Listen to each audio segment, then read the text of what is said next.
243 जो है ये इसको पहले जुल्फकार अली भुट्टो ने जो आइन बनाया था ना, उस आइन में उनको एक चीज भूल गई और वो ये भूल गई कि उन्होंने फौज के स्ट्रक्चर को नहीं छेड़ा, वो छेड़ना चाहते थे। अगरचे के भुट्टो जब इक़्तिदार आए थे तो एजाज खान के साथ 13 लेफ्टिनेंट जनरल्स को भी उन्होंने फौज से निकाल दिया था, लेकिन 1971 का डिबैकल हो चुका हुआ था। तो उस वक्त ऐसी था, तो ऐसी सूरत हाल में फौज खुद डिमोरलाइज थी, फिर फौज के कैदी वहां थे, भुट्टो ने जाके लेके आने थे। लेकिन उस कैदियों के आने के बाद जुल्फ़िकार अली भुट्टो को अंदाजा हुआ कि जो CNC है, कमांडर इन चीफ, इसका ओहदा बहुत ताकतवर है और उस ओहदे को वो छेड़ना चाहते थे किसी न किसी तौर पर। वो एक अमेरिकन जो स्टाइल है ना कि तीनों आर्म्स हो अलग-अलग कर सकें, फिजाइया, बहरिया और इसको, लेकिन उनको कोई रास्ता वास्ता शायद इस तरह नहीं मिल रहा था।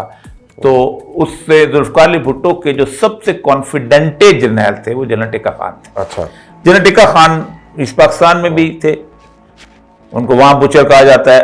बलूचिस्तान का भी जो है आर्मी एक्शन सारा जनरल टिक्का खान ने किया। तो मुझे नहीं पता क्या मंसूबा, लेकिन जनरल गुल हसन जो थे वो लास्ट कमांडर इन चीफ थे। 4 साल के बाद ये ओहदा दोबारा सोचा जा रहा है कि इसको रिवाइव किया जाए किसी न किसी तरीके से।